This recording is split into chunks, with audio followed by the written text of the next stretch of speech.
To all the devotees for today's session of Gita Amrita, सभी भक्तों का हार्दिक स्वागत, अभिनंदन। आज के गीता अमृत सत्र के लिए कार्यक्रम की शुरुआत भगवत नामोच्चारण के साथ मेरे साथ रिपीट करिए।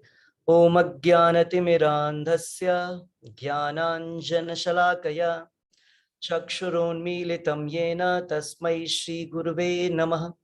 नमो विष्णुपादाय कृष्णपृष्ठाय भूतले श्रीमते भक्ति वेदांत स्वामिन्निति नामिने। नमस्ते सारस्वते देवे गौरवाणी प्रचारिणी निर्विशेष शून्यवादी पाश्चात्य देशे तारिणी। जय श्री कृष्ण चैतन्य प्रभु नित्यानंद श्री अद्वैत गदाधर श्रीवासादि गौर भक्त वृंदा।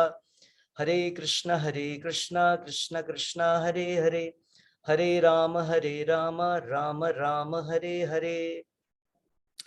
तो एक बार फिर से सभी भक्तों का हार्दिक अभिनंदन आज के अपने सत्र के लिए। श्रीमद् भगवत गीता यथारूप अध्याय 10 चतुश्लोकी भगवत गीता का चौथा और अंतिम श्लोक इस प्रकार से है। श्लोक संख्या 11। लास्ट श्लोक संख्या पिछले श्लोक में 10वें में हमने देखा था, भगवान बोल रहे हैं कि जो भी व्यक्ति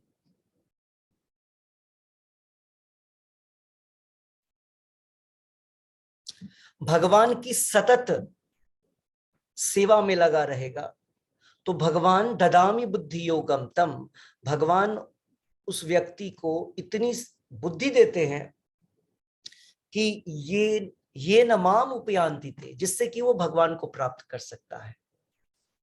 आज के श्लोक में भगवान, चूंकि ये सारे श्लोक कनेक्टेड हैं, तो आज का श्लोक इस प्रकार से है। तेषाम एवानुकंपार्थम अहम अज्ञान जम तमः नास्यामि आत्मभावस्थो ज्ञान दीपे न भास्वता।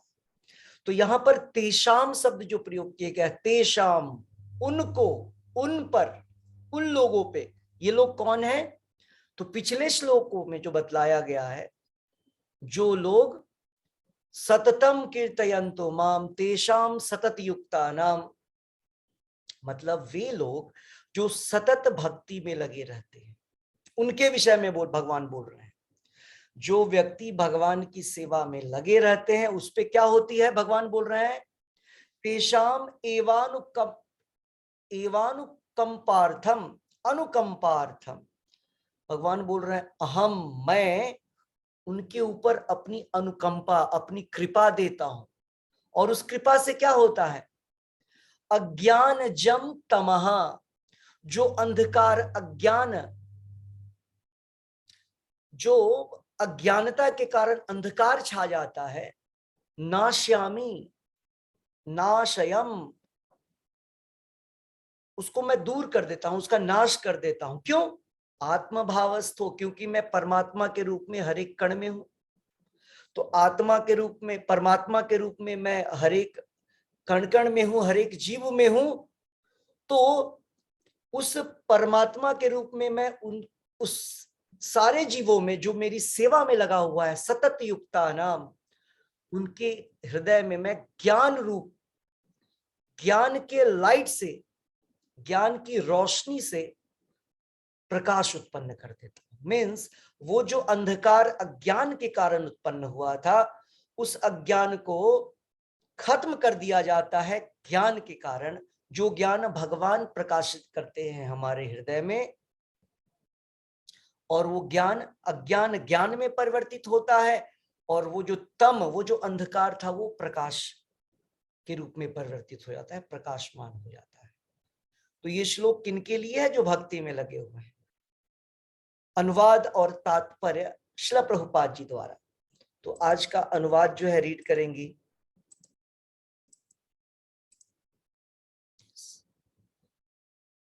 भूमिका महाजन माता जी, रीड करेंगी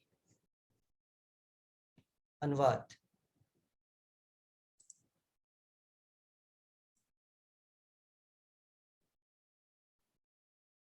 ओके। हाँ, भूमिका महात्म। रेवा गुप्ता माता जी पढ़िए अनुवाद।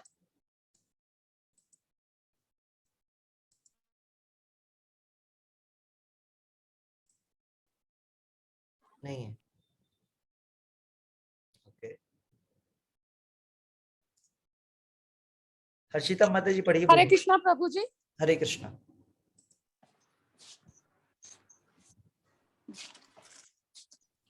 स्क्रीन पे देखिए और पढ़िए। हरे कृष्णा प्रभु जी। हरे कृष्णा।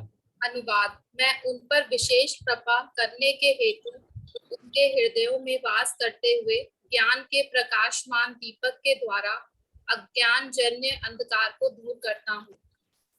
ओके, रेवा गुप्ता माता जी रिपीट करिए।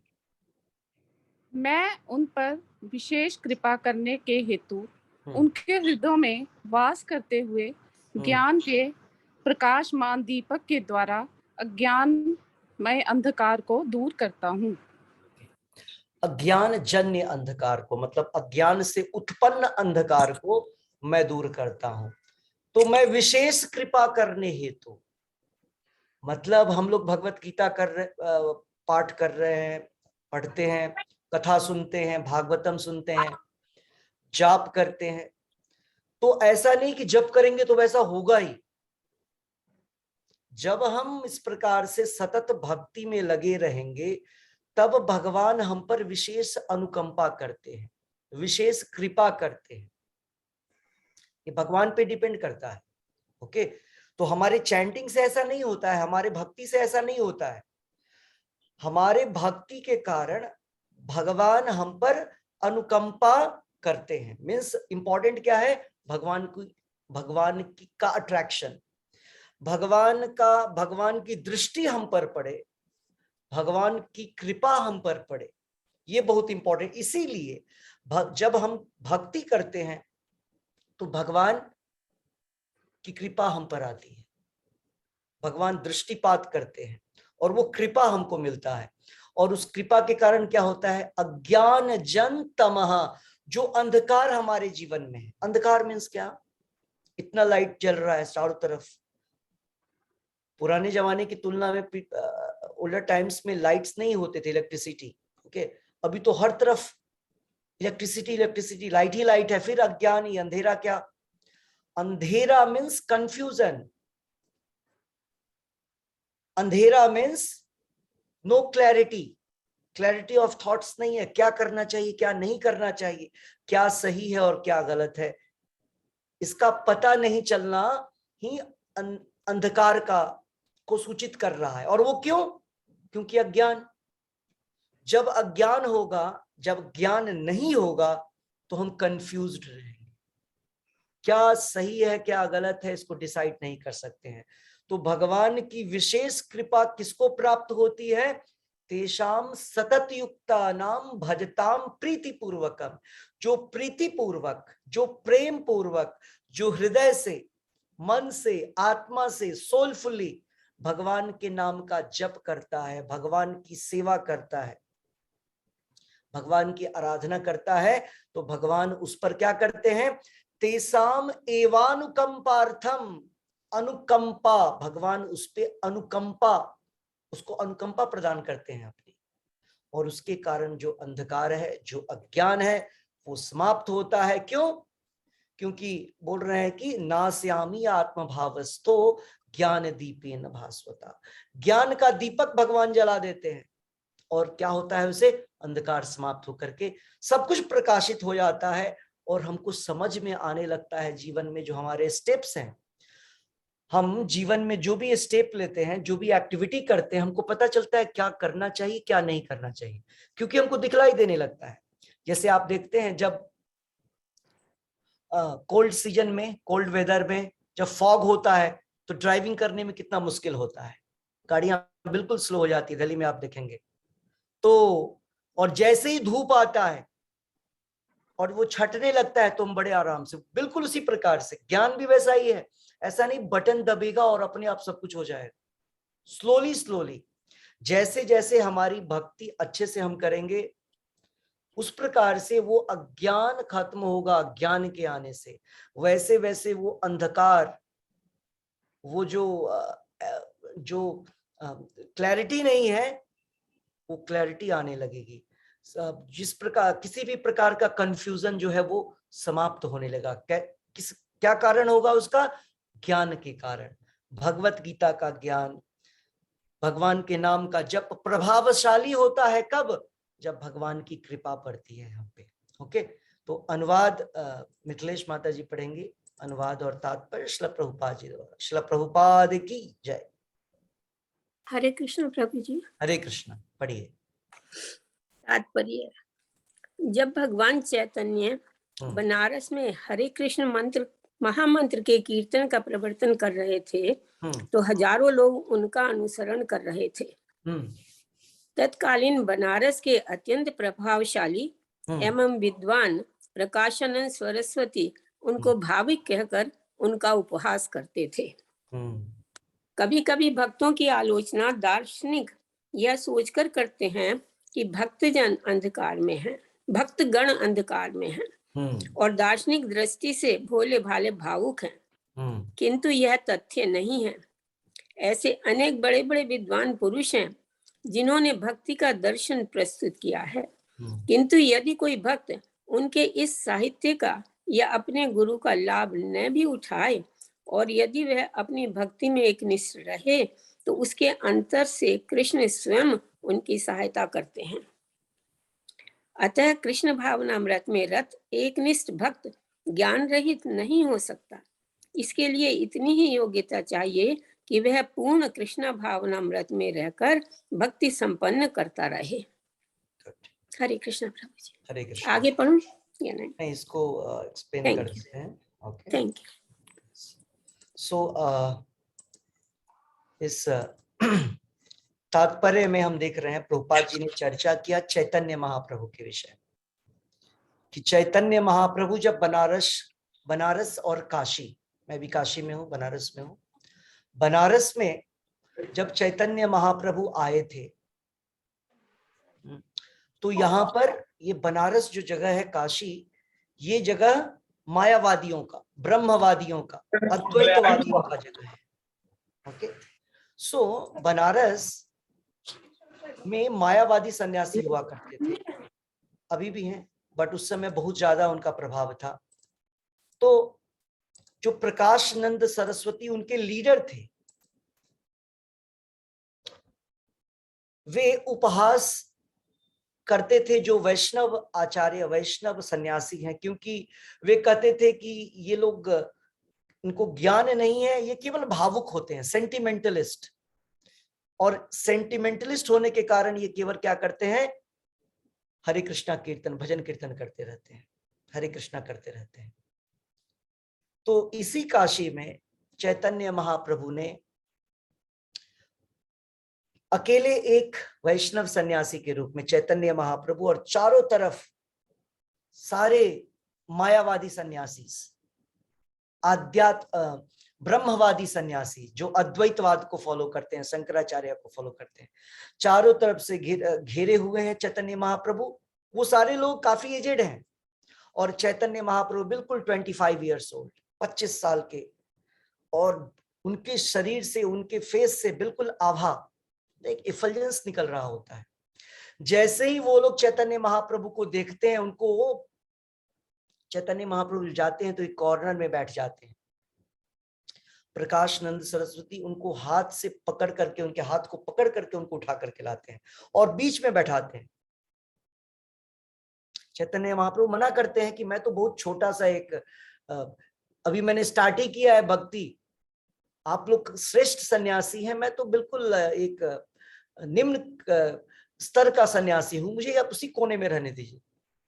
लेकिन चैतन्य महाप्रभु को देख करके जितने सन्यासी थे वे सभी विस्मित, वे सारे आश्चर्यचकित हो गए उनके फेस को देख करके, और उन्होंने क्या बोला? तुम ही साक्षात नारायण, आप डायरेक्ट नारायण हैं, मतलब आप ही नारायण हैं। उनको जब देखा उन्होंने, और तब चैतन्य महाप्रभु ने एक्सप्लेन करना शुरू किया, श्रीमद् भागवतम के एक श्लोक का, और वो बड़ी अच्छी सी कथा है। उसमें चैतन्य महाप्रभु ने डिफीट किया, डिफीट इन द सेंस जितने भी मायावादी सन्यासी थे वे सारे लोग भक्त बन गए, सारे कृष्णा चैंटिंग, पूरे बनारस पूरे काशी में क्या होने लगा, हरे कृष्णा कीर्तन होने लगा। उनको पता चला चैतन्य महाप्रभु केवल भावुक भक्त नहीं है, केवल सेंटिमेंटलिस्ट नहीं है जो केवल हरे कृष्णा और हरे कीर्तन करके डांस करते रहते हैं।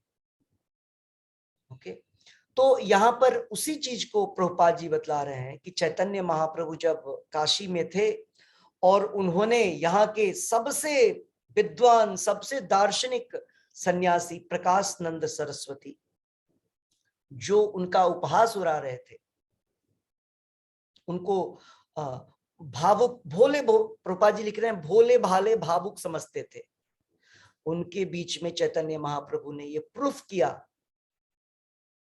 कि जो भगवान कृष्ण के भक्त होते हैं, जो वैष्णव भक्त, जो वैष्णव हैं, वो केवल भावुक नहीं है, उनके पास दार्शनिक, उनके पास फिलॉसफी भी है, उनके पास दर्शन भी है। और उन्होंने उस दर्शन का प्रस्तुतिकरण किया वहां पर।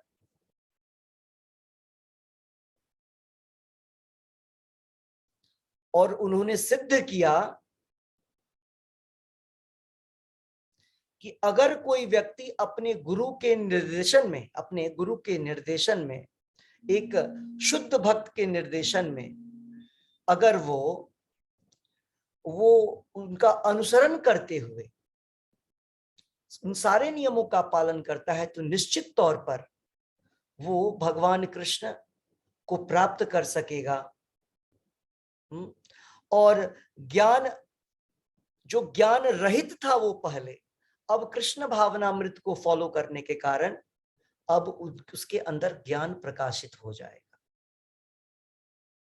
तो चैतन्य महाप्रभु ने उस गोष्ठी में, जहां पर की सन्यासियों की गोष्ठी थी, उसमें सिद्ध किया कि कृष्ण भावनामृत जो है वो एक सेंटिमेंटल वो नहीं है, शो नहीं है। भावुक व्यक्ति केवल भावुकता शो नहीं करता है, बट भावना के साथ साथ उसमें तत्व भी है।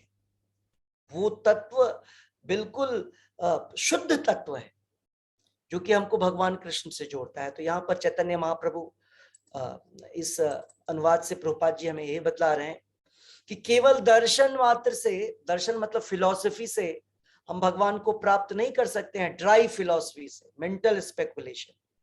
जैसे ब्रह्मवादी क्या करते हैं, केवल वेदों को, उपनिषदों को पढ़ते रहते हैं, भक्ति में नहीं लगते हैं, यजन याजन पठन पाठन में तो लगे रहते हैं, लेकिन श्रवणम कीर्तनम विष्णु स्मरणम पाद सेवनम, ये जो भक्ति का प्रोसेस है उसका पालन नहीं करते हैं, तो उनको उसका कोई फल नहीं मिल पाएगा। ओके, सो नेक्स्ट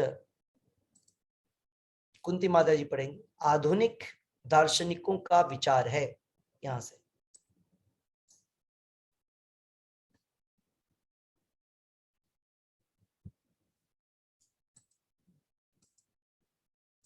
यस, अब पढ़िए, अब क्लिक करिए। हाँ, हरे कृष्णा प्रभु जी। हरे कृष्ण, हरे कृष्ण। आधुनिक दार्शनिकों का विचार है कि बिना विवेक के शुद्ध ज्ञान प्राप्त नहीं किया जा सकता। उनके लिए भगवान का उत्तर है, जो लोग शुद्ध भक्ति में रत हैं, भले ही वे पर्याप्त शिक्षित न हो तथा वैदिक नियमों में पूर्णतया अवगत न हो, किंतु भगवान उनकी सहायता करते ही हैं, जैसा कि इस श्लोक में बताया गया है।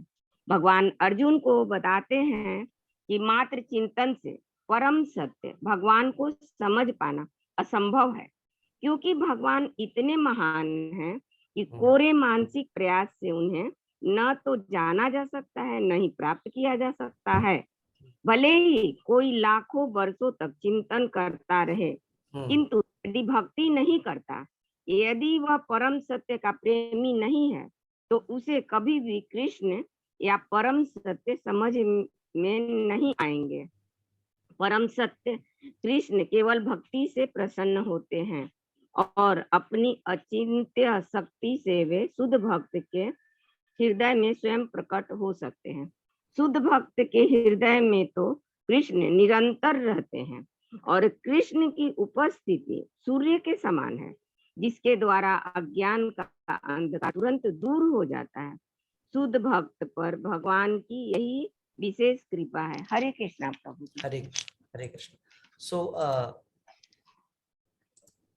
इस स्टांजा में प्रभुपाद जी बतला रहे हैं कि जो ये अभी के समय में आधुनिक मॉडर्न दार्शनिक हैं, मतलब विद्वान है, प्रभुपाद जी बोलना चाह रहे हैं जो भी विद्वत जन है मॉडर्न समय में, आधुनिक समय में, वे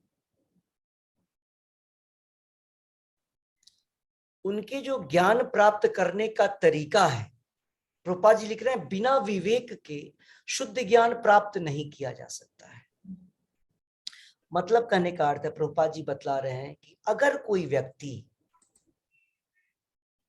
शुद्ध ज्ञान प्राप्त करना चाहता है, प्योर नॉलेज प्राप्त करना चाह रहा है, तो केवल इस भौतिक बुद्धि के इस्तेमाल से वो प्राप्त नहीं कर सकता है। जैसे अगर कोई व्यक्ति मैथ्स, केमिस्ट्री, फिजिक्स और जो डिफरेंट डिपार्टमेंट्स हैं नॉलेज के, उनका अध्ययन करके भले ही उन सारे सब्जेक्ट्स में वो डॉक्टरेट्स की उपाधि प्राप्त कर ले, लेकिन वो शुद्ध ज्ञान नहीं है।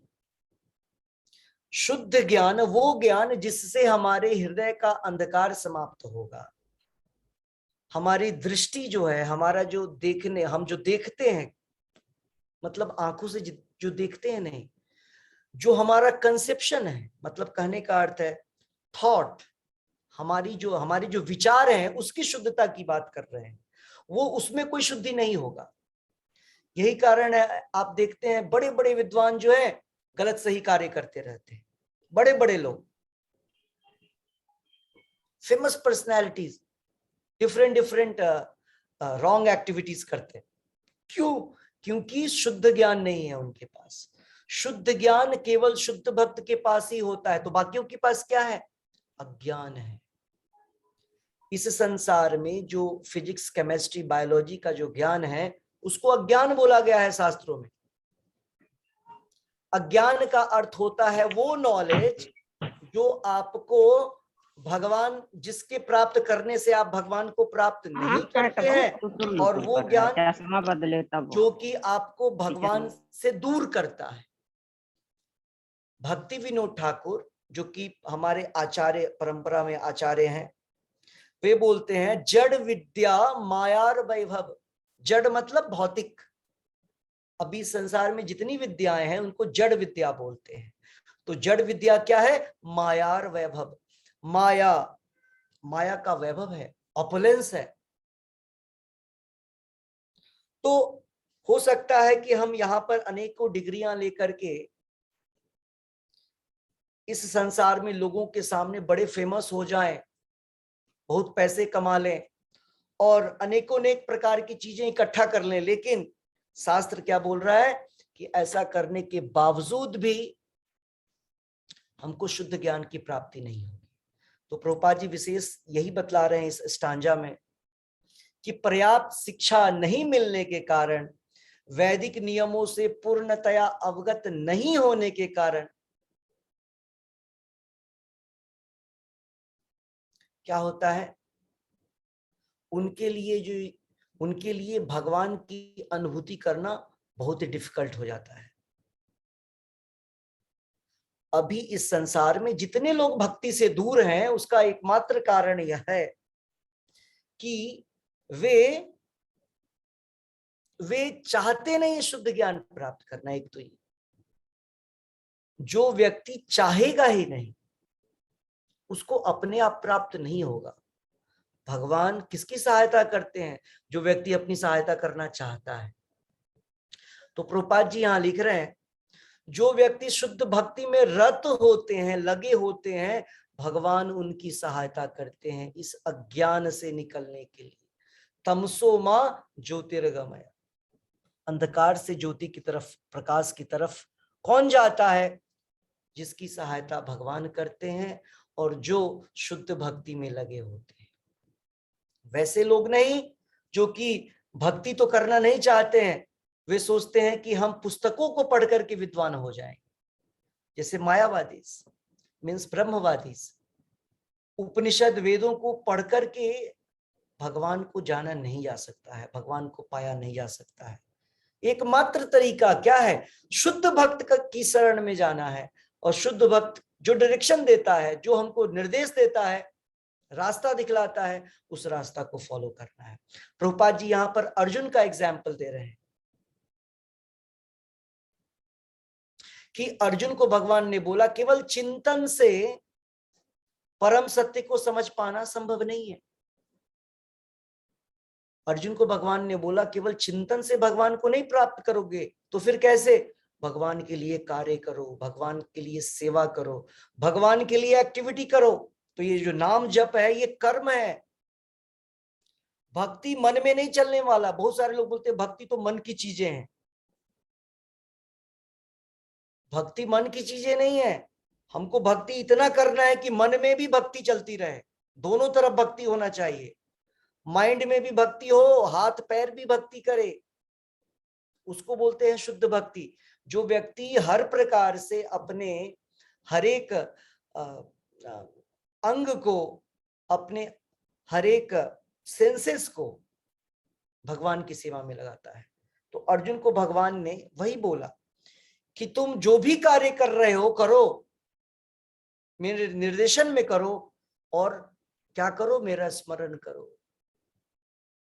भगवान ने 8वें अध्याय में बोला था ऐसा, और आगे हर जगह भगवान बोल रहे हैं मेरा स्मरण करो, मेरा चिंतन करो। तो हमें भी अर्जुन की भांति क्या करना है? केवल ऐसे ही चिंतन नहीं करना है। सॉरी, अर्जुन की भांति, जैसे अर्जुन को भगवान यहाँ पर निर्देश दे रहे हैं कि केवल चिंतन मात्र से हम भगवान के परम सत्य को नहीं समझ सकते हैं। भले ही हम लाखों वर्षों तक चिंतन क्यों न करें, लाखों साल तक पुस्तकों को पढ़ रहे हैं, सोच रहे हैं, पढ़ रहे हैं, सोच रहे हैं, बस उतने से नहीं मिलेगा परम सत्य। परम सत्य को जानना है तो हमको शुद्ध भक्ति करना पड़ेगा, क्योंकि भगवान केवल भक्ति से प्रसन्न होते हैं। भगवान केवल भक्ति से प्राप्त किए जा सकते हैं। भगवान केवल शुद्ध भक्ति से प्राप्त किए जा सकते हैं। और शुद्ध भक्ति अगर करना है तो गुरु भी शुद्ध होना चाहिए, मतलब गुरु भी प्रामाणिक होना चाहिए। शुद्ध भक्त, वो गुरु शुद्ध भक्त होना चाहिए। अगर वो गुरु शुद्ध भक्त नहीं है तो हमको आपको भक्ति नहीं प्राप्त होगी, और भक्ति नहीं होगी तो भगवान प्राप्त नहीं होगी। क्यों? अंधेरा मिटेगा ही नहीं, अंधकार जाएगा ही नहीं, अज्ञानता वैसी ही बनी रहेगी। और अज्ञानता बनी रहेगी तो हम बहुत सारे गलत सही काम करते रहेंगे, और जब गलत काम करेंगे तो क्या होगा? कर्मा लगेगा, कर्म बनेगा हमारा, अच्छा या बुरा। और अच्छा और बुरा काम करेंगे, दोनों काम के लिए फंसना पड़ता है इस संसार। इस संसार से बाहर जाने का रास्ता, उसी को बोलते हैं प्रकाश की तरफ जाना, अंधकार से प्रकाश। इस संसार को ही अंधकार बोलते हैं। भौतिक संसार को अंधकार वर्ल्ड, अंधेरी दुनिया बोला जाता है। क्यों? प्रभुपाद जी बोलते हैं क्योंकि इस संसार में खुद का कोई प्रकाश ही नहीं है। प्रकाशित करने के लिए भगवान को सूरज और चांद बनाना पड़ा है, और उसी सूरज से जो है ये इलेक्ट्रिसिटी आप देखते हैं।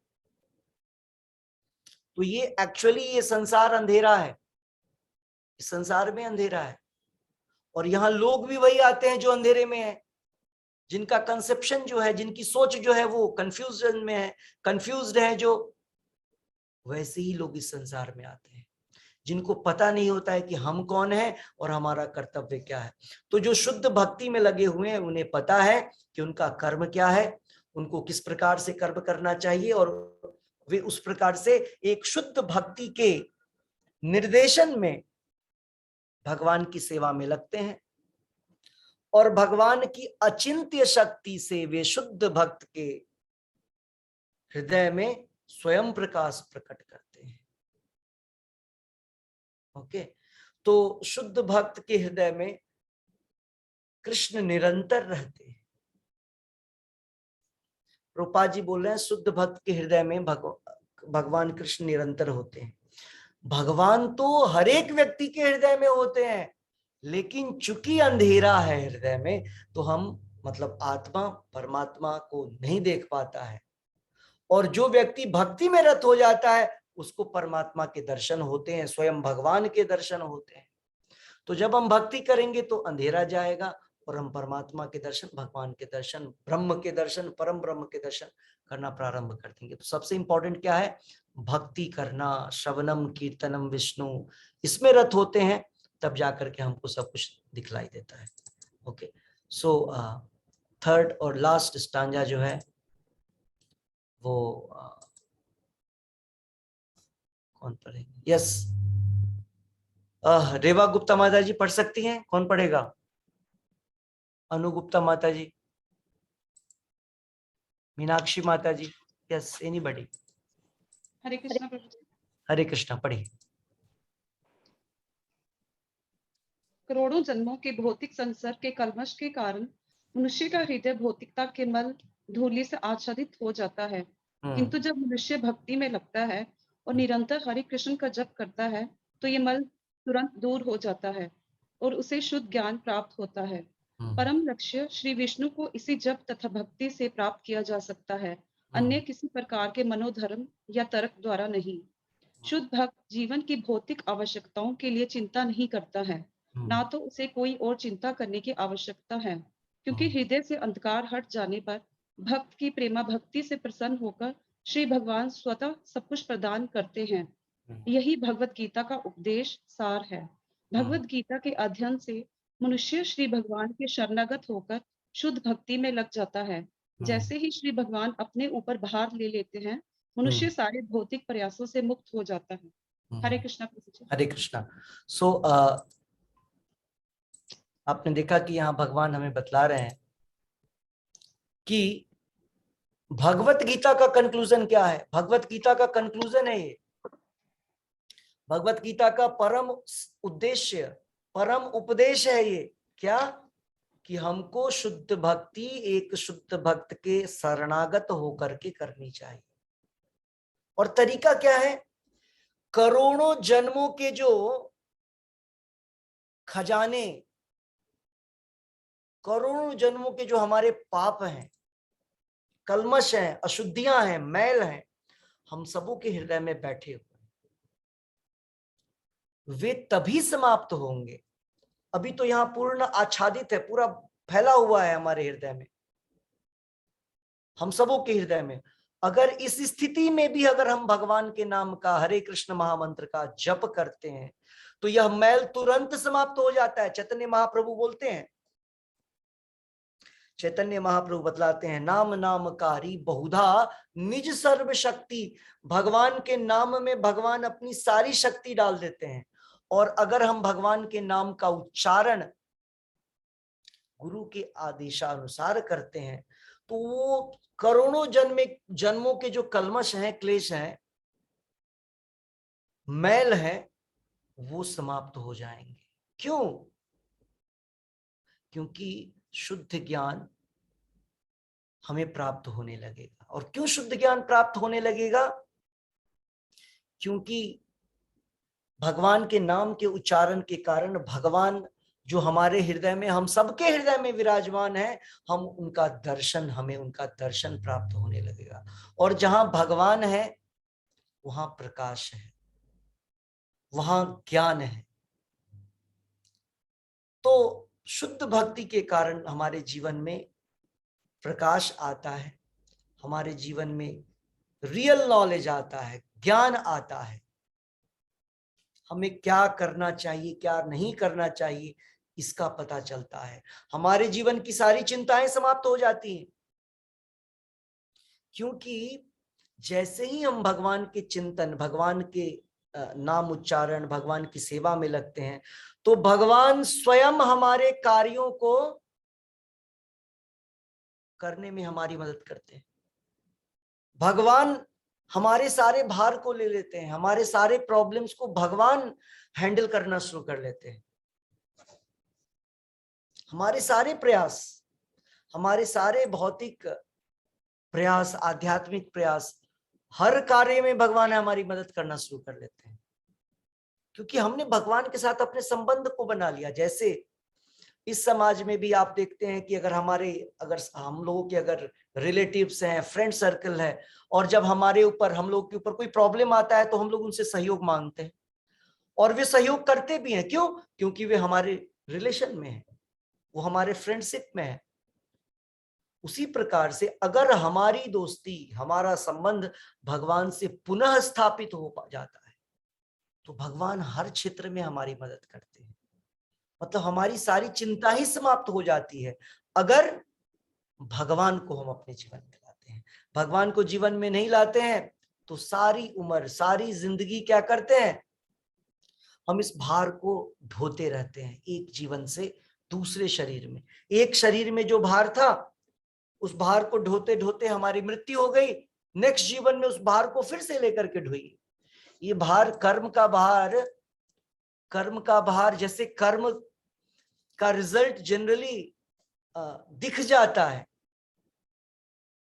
ना, बहुत बार नहीं भी दिखता है। जनरली हम लोग बोलते हैं ना, हमारे जीवन में ऐसा क्यों हो गया, उसके जीवन में तो ऐसा नहीं हुआ, तो दिखलाई नहीं देता है एक्शन, रिएक्शन जो होता है।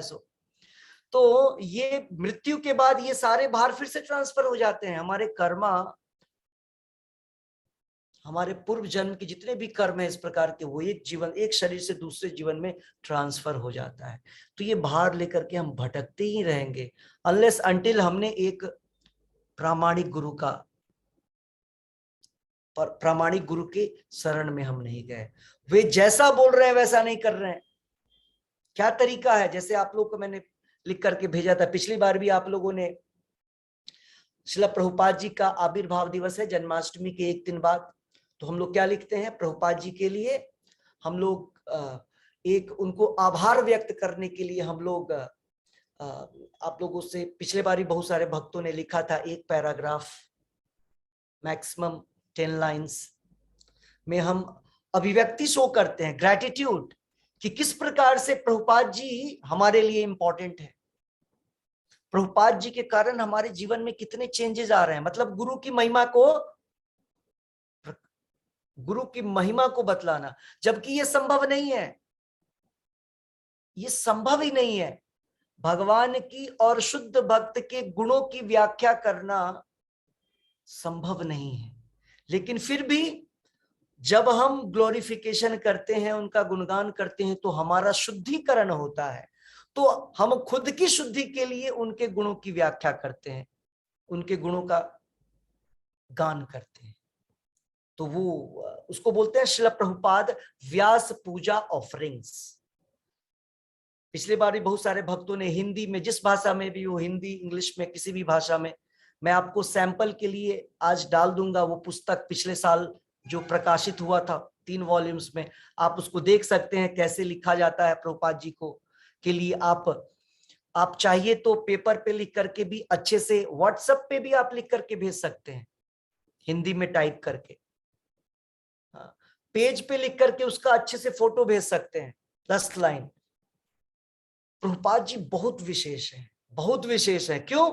क्योंकि हम जितने लोग हैं, एटलीस्ट इंडिया में लोगों को पता है राम कृष्ण और भक्ति कहीं ना कहीं उल्टा पुल्टा भी लोग करता ही रहता है, करेक्ट है, लेकिन कोई प्रोग्रेस नहीं होता है किसी के जीवन में। और यही कारण है मॉडर्न टाइम पे लोग भक्ति से दूर जा रहा है। क्यों? क्योंकि मॉडर्न समय में लगता है कंप्यूटर्स और लैपटॉप और मोबाइल्स, इनसे ही सब कुछ प्राप्त होता है। अच्छे घर और अच्छी गाड़ियों से होता है, अच्छे जॉब से होता है। लेकिन पता चलता है कुछ समय में जाने के बाद आपको कि ये सारी चीजें आपको आनंद कुछ समय बाद देना बंद कर देती है। मोबाइल, बंगला, गाड़ी, ये आनंद आपको कुछ समय तक ही देती है। एक्चुअली वो देता नहीं है, हम लेते हैं। वो तो निर्जीव है।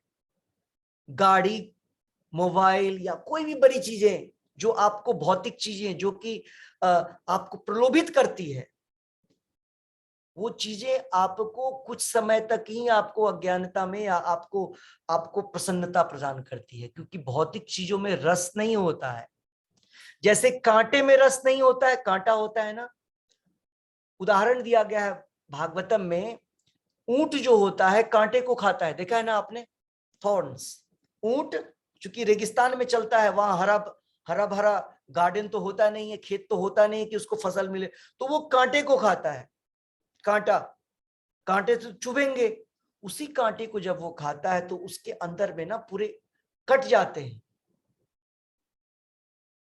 थ्रोट अंदर से पूरे, और उसका ब्लड आने लगता है। उसी ब्लड को वो पीता है और बोलता है ये कांटा कितना मीठा है।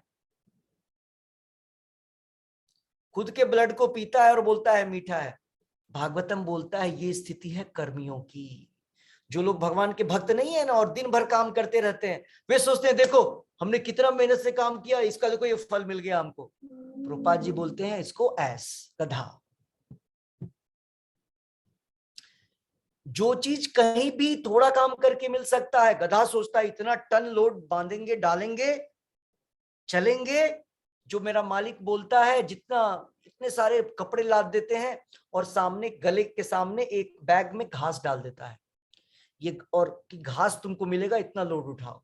तो हम लोग भी सोचते हैं हम अगर बहुत ज्यादा काम करेंगे, एक्स्ट्रा काम करेंगे तो एक्स्ट्रा मनी मिलेगा, एक्स्ट्रा मनी मिलेगा तो बहुत सारी फैसिलिटीज मिल जाएगा।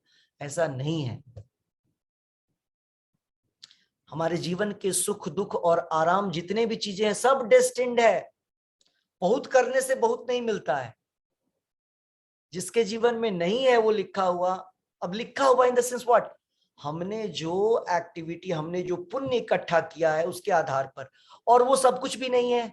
पता है अगर हमें मिल भी जाए वो चीज तो हमको आनंद मिलेगा या नहीं मिलेगा इसकी गारंटी नहीं। तो इसी को यहां पर बतलाया जा रहा है कि हमें जो है भगवत गीता का अध्ययन प्रकाश देता है, आनंद देता है। क्योंकि भगवत गीता से हमें पता चलता है जीवन का डायरेक्शन। बहुत कुछ होते हुए भी नहीं होता है, और जिनके पास भौतिक रूप में बहुत कुछ नहीं है वे बिल्कुल प्रसन्न रहते हैं। क्यों?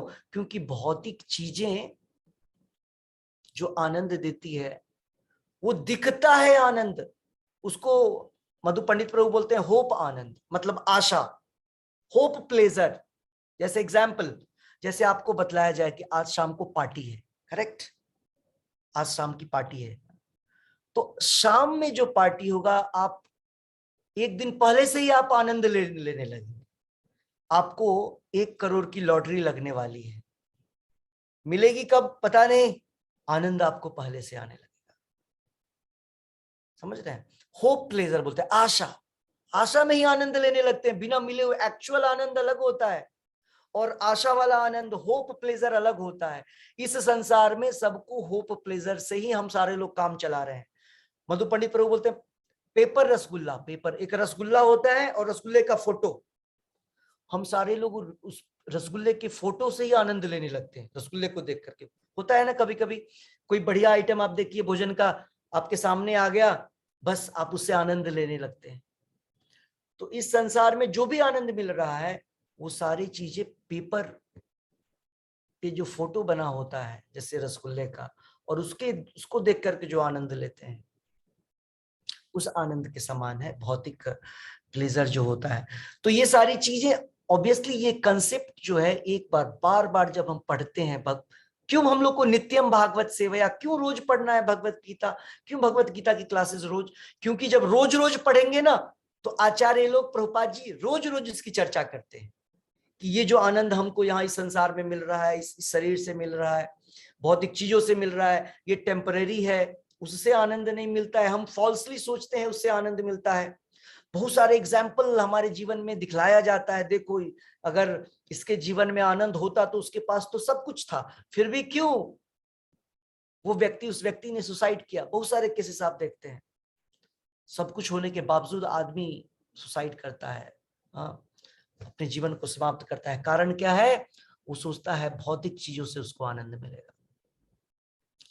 अगर हम सॉफ्टवेयर वाले लोग क्या सोचते हैं, अगर अच्छी जगह कंपनी, अगर अमेरिका चले जाएं, इंग्लैंड चले जाएं, अच्छे कंपनियों में चले जाएं, जर्मनी, कनाडा, अब आनंद आ जाएगा जीवन में। ऐसा होता नहीं है। तो रिक्शे वाले को जितना आनंद मिलता है उतना ही एक सॉफ्टवेयर इंजीनियर को भी आनंद मिलता है। सोने का आनंद, सोने के बाद कोई फर्क नहीं पता चलता किधर सो रहे हैं। सोने में जो आनंद मिलता है ना, आप अच्छे 5 स्टार होटल में सोइए या फुटपाथ पे सोइए, जब सो जाते हैं तो सेम आनंद मिलता है। सोने के पहले और जगने के बाद अलग बात है, वो एक्सटर्नल हो गया। वैसे ही खाने के बाद जब खाता है कोई व्यक्ति, सूखी रोटी खाए या 5 स्टार होटल में खाए या 56 भोग खाए, पेट भर जाने पे दोनों को सेम संतुष्टि मिलता है, सेम संतुष्टि। तो केवल एक्सटर्नल चेंज होता है, अदरवाइज सब कुछ सेम है। भौतिकता की बात जब हम करें तो सारी चीजें टेम्पररी है, लेकिन जब हम भक्ति में आकर के सारे कार्यों को करते हैं, निर्देशन में एक शुद्ध भक्त के, तब हमको समझ में आना शुरू होता है कि राइट और रॉन्ग क्या है, सही चीजें क्या है, इसका पता चलता है। ओके, सो यहाँ पर भगवान हमको बतला रहे हैं कि हमारे जीवन का अंधकार तभी समाप्त होगा जब हमको भगवान की कृपा मिलेगी, अनुकंपा मिलेगी, और वो तब होगा जब तेषाम सतत युक्तानाम, जब हम सतत भगवान की सेवा में लगे रहेंगे, सतत भगवान के नाम का जप करेंगे, उच्चारण करेंगे। अगर वो नहीं करेंगे, आज किया कल नहीं किया तो नहीं होगा, तो भगवान भी उसी प्रकार से रिस्पेक्ट करेंगे, वो हमारे अंदर उसी प्रकार से हमारे जीवन में चेंजेस लाएंगे। ओके, और अज्ञान जो है वो समाप्त होगा, ज्ञान आएगा, प्रकाश आएगा, भगवान की प्राप्ति होगी, और जब भगवान की प्राप्ति होगी तो हमारा जीवन क्या होगा, सुखमय हो जाएगा, जीवन आनंदित हो जाएगा, परम आनंद की प्राप्ति होगी, परम शांति की प्राप्ति, और परम आनंद से परम शांति की प्राप्ति।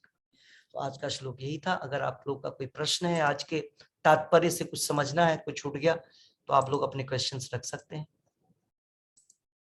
हरे कृष्णा। किसी का कोई प्रश्न है?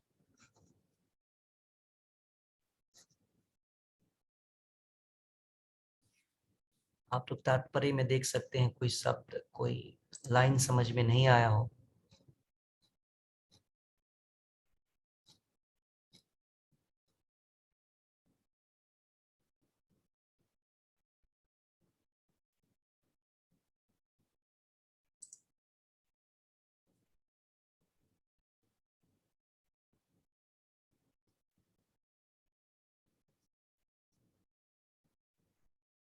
ओके। सो चैंटिंग आप लोगों ने कर लिया है ऑलमोस्ट, क्योंकि पहले ही चैंटिंग हुआ था। सो कल मिलने का प्रयास करेंगे।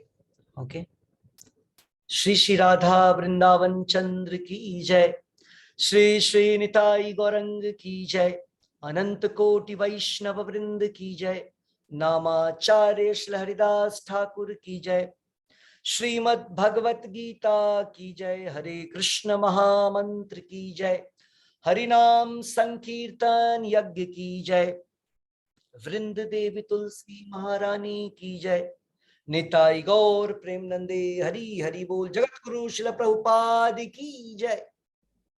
हरे कृष्णा, हरे कृष्ण, हरे कृष्ण प्रभु। प्रभु जी। हरे कृष्ण, हरे कृष्णा प्रभु जी। आप लोग रेगुलर हो जाइए क्लासेस में, रेगुलरली क्लासेस में आइए। हरे कृष्ण प्रभु जी। हरे कृष्ण, हरे कृष्ण, हम लोग तो हरे रेगुलर कृष्ण है प्रभु जी। हरे कृष्ण। एकादशी कब पड़ रही है? 10 I think तारीख 10th को। है, बतला दिया 10 जाएगा। को। हाँ, 10 रविवार को। हाँ, रविवार। मैसेज आ जाएगा आप लोग। जी। प्रभु जी सफर में रहे तो कैसे करें? सफर में रहे तो चैंटिंग माला लगी करते रहे। और ज्यादा चैंटिंग हो स्नान नहीं जाएगी। हुआ रहेगा प्रभु जी। हाँ, चैंटिंग और ज्यादा और अच्छे से स्नान होगी, नहीं हो क्योंकि वहाँ पाएगा। कोई काम नहीं होगा। देखिए आपकी सिस्टर बोल रही हो जाएगा, उनसे बात कर लीजिए कैसे करें। तब हो जाएगा, बहुत अच्छे हाँ, से होता, और ज्यादा होता नहीं, है। चैंटिंग तो हो जाएगा पर स्नान नहीं हो पाएगा, वो दिक्कत नहीं है। कोई बात हर नहीं, हर गंगे नीम का मन माला, सच्चा, हर हर नीम का माला रखिए, वो नॉर्मल माला जो आप लोग के पास है, नॉर्मल वो माला से। तुलसी का माला नहीं है, ठीक है। नहीं, तो तुलसी का माला क्रिस्टल की नहीं होने के माला से कारण कर आप, लें। हाँ, बिना हाँ क्रिस्टल चलेगा। नीम के माला से बिना स्नान का भी कर सकते हैं। प्रभु जी, जी प्रभु माता जी। जी, हरे हाँ, कृष्ण। मेरा ऑपरेशन बहुत बढ़िया से हो गया प्रभु जी। वाह, बहुत अच्छी बात है। अब और ठीक हो? ठाकुर जी की एकदम कृपा और एकदम मिरेकल हुआ। Very good, very good. Chanting का इफेक्ट है सब, जप का Yes. प्रभाव है। और साक्षात भगवान दिख रहे थे। ओह, वेरी गुड, वेरी गुड। 1 महीना में मैं खड़ी हो गई। बहुत सुंदर, बहुत सुंदर। पूरा यूट्रस निकाला गया है। ओह, गुड। उसमें है ना कैंसर निकला था और एकदम डेड कैंसर।